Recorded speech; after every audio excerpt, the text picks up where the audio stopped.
If someone constantly threatens to leave you or kick you out or break up with you or end the relationship unless you give them what they want, that's actually emotional abuse. It's not tough love. It's not communication. It's coercion. And once you've been through that kind of treatment a few times, your nervous system stops feeling safe around people you love. You start bracing yourself, even in calm moments, because the next outburst could mean that you're losing everything. That is not love. That is fear being used to get control. And here's the thing about emotionally abusive people. They don't always scream and insult. Sometimes they use polite words. Sometimes they act hurt, or they say they need to take care of themselves. But if what they're doing is designed to make you afraid of being left or rejected or blamed or shamed, and they do it over and over when they don't get their way, it's not just emotional immaturity. It's a pattern of control. And a lot of people who grew up with trauma don't recognize it until they're very deep in it. There are certain accusations that come up again and again in emotionally abusive relationships. You've probably heard them. You've probably said some of them yourself, especially if you were dysregulated. Now, that doesn't make you a bad person. It means there's something here to learn. But if someone you love or depend on uses these kinds of accusations constantly, especially in response to normal feelings or reasonable needs, it's time to pay attention. Things like, "You're too sensitive." This one is usually said to end a conversation. It's not trying to help you grow. It's not trying to understand you. It's meant to say, your pain is the problem, not what I just did. And if you grew up around emotional abuse, you may hear this and immediately assume they're right. You question yourself. You feel ashamed. You back down, and they get what they want. All right, here's another one. "You're crazy." That word gets used too easily, but when someone repeatedly questions your sanity, especially when you're trying to explain how something hurt you, this is not a conversation. This is gaslighting. And when you try to defend yourself against being called crazy, you already lose, because the more you protest, the more emotional you seem, and the more they say, "See, you're unstable," or they say, "You're the real abuser." Now, this one is especially common when you start setting boundaries, when you stop tolerating insults or stonewalling or chaos. The emotionally abusive person suddenly flips it around and says, "You are the one who is mean and controlling or dangerous." And it's a way to put you on the defensive and avoid taking responsibility for their own behavior. And it works if you're not aware of what's happening. Or they say, "You're manipulative."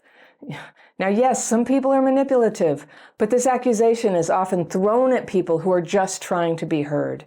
You say, "I feel hurt," and they say, "You're trying to make me feel guilty." Or you ask for clarity, and they say, "You're twisting my words." Now, I was in a relationship once where I would end up in tears, and they would accuse me of crying just to manipulate them. What can you even say when somebody's accusing you of that? You know, it's actually an emotion of overwhelm and grief and from getting bullied, and it's not actually just something to try to make them feel a certain way. But pretty soon you start thinking twice, before expressing anything real. That's what happens. You bottle it up and you walk on eggshells, and they stay in control. You just, your whole life becomes about avoiding trouble. Or they say, "You're selfish." And this is a favorite one in a certain kind of family where one person is used to dictating everything and getting everybody to do everything at their beck and call. So you say, no, you move out and you stop doing what they want, and suddenly you are a very selfish person. But what they mean is, you're not prioritizing me anymore. And people who are used to being in charge of your life will almost always call you selfish when you take your life back. Or they say, "You always make everything about you." And you might hear this when you start opening up. After years of staying quiet, you finally share what's going on inside you, and instead of being met with care, you're accused of being self-centered. Now, in reality, it's often their discomfort with your boundaries or your growth or your shift away from caretaking them. So they say this to shut you down. They go, Oh, you're just never satisfied. That's when you ask for something reasonable, like respect or honesty or time, and you're told that you're just too demanding. You get told that nothing is ever good enough for you, is it? That you're the one who can't be pleased. It's a way to avoid giving you more or anything at all by blaming you for expecting anything. This keeps the bar low and it keeps you off balance, always wondering if you're asking too much just for wanting basic decency. Hey, I've got a quick invite for you. I made a free daily practice course that shows you 2 simple techniques to calm the storm when you're triggered inside. It's short, it's powerful, and it helps you feel clearer, more focused, and more at ease, fast. Click the second link in the description section below, or use the QR code right there, and you can start your course right away. Now, they say stuff like, you just want to be the victim, don't you? And this one is a last-ditch effort to discredit you. You finally say, hey, that hurt. And you start telling the truth. And instead of owning what they did, they accuse you of clinging to pain. But most people don't want to be victims. They want peace. They want love. They want to move forward in their lives.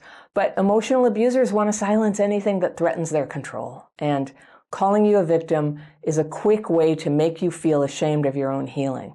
I will say, I don't think all emotional abusers are totally conscious that they're playing these games. They're doing it, but they would never be able to admit this is their motive because they're actually just like reacting off of instinct. They're in some habit of communication that's familiar to them. Maybe it was done to them. Maybe it's just how they roll. And so they cannot see for the life of them that they're doing something wrong. This is what's hard. Oh, here's something they say. Everyone agrees with me. And this one is meant to isolate you, to make you doubt your perception. When someone says this, they almost never have real backup. It's a bluff. But when you're already feeling confused, it can work. You start thinking, maybe I am the crazy one. Maybe I'm the only one who sees it this way. But real relationships aren't about a majority vote, right? They're about mutual respect. And here's one that doesn't sound like an accusation, but it works the same way. And it's flattery. And it goes like this.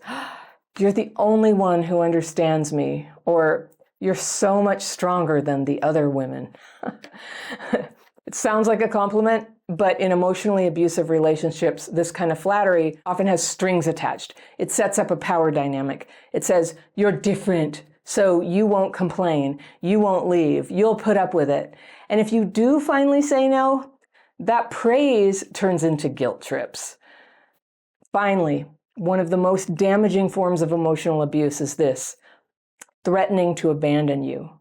Like, well, maybe I should just leave, Maybe we should just not be together. If you don't change, I'm out. And if someone says this once in a while, that could be a sign of genuine conflict. It could be where they're coming from. But if they say it again and again, especially during normal disagreements, it's a threat. And it trains you to stop speaking up. It hijacks your nervous system, especially if you have abandonment wounds. And the people who are closest to us, they know where the buttons are. So if you've got that abandonment wound, it's easy to yank your chain. So you end up trading your right to speak up for an illusion of safety. But no relationship is safe when one person uses fear of abandonment to get their way. So what do you do if you recognize these patterns? You don't need to diagnose the other person. You don't need to get them to agree or make them go to therapy. What matters is what you're tolerating and why. Are you crap fitting just so you don't have to deal with your fear of endings? If you're new to my work here, crap fitting is a word we use for when we fit ourselves to something unacceptable, people or situations. We fit ourselves to crap fitting. So are you blaming yourself for someone else's cruelty just so the relationship can keep going? Are you trying to get that control over the situation by imagining this is happening because you did something wrong, and if you could just figure out what it is, you'll make the problem stop? That's a very trauma-driven behavior that I happen to know well. Are you trying to earn love by proving you're not what they say you are? The truth is, emotionally abusive accusations are not about you. They're about distraction. They're meant to make you question yourself so that you don't question them. But you can learn to see the pattern. You can learn to stay regulated You can learn to walk away when someone keeps punishing you for having feelings or opinions or needs. That's not selfish. That's healthy. You're not too sensitive. You're not crazy. And you're not the one causing the abuse just by trying to protect your dignity, by trying to keep your feet planted in reality. Hey, it's me, and real fast, if you're watching my videos and wondering if maybe past trauma is having an effect on your life today, I want to share with you a list of signs that what you're struggling with now might be connected with neglect or abuse in your childhood. It's good to know this because it can help you know that what's hard for you right now is normal and that healing is possible. You can download my Signs of Childhood PTSD quiz by clicking the top link in the description section below or using that QR code right there. You get to have standards. You get to expect kindness. And when someone can't handle that without flipping the blame on you, you don't have to explain yourself. If you stay in this kind of madness, it can grind you down until it's almost impossible to think or envision yourself in any kind of path beyond it. It shuts down your ability to see your options. And I know because I've been there. With friends, with support, with professional help, you can connect with something real so that you have strength and you have perspective, like, okay, you see what's happening, you see the path, someone gives you a hand, and you can stop engaging with people who show you over and over that they're not safe. They don't have your best interest at heart. That is by definition what a friend is. So speaking up, walking away, it's not weakness, it's wisdom. And if you've heard these accusations before, it's time to stop listening to the words and get in touch with that power inside you and break the pattern. Hey, if you liked that video, I've got one I know you're going to love. It's right here, and I will see you over there. You didn't have a chance to make mistakes based on your own choices. It's very difficult to make a satisfying choice or decision. Like, nothing fits.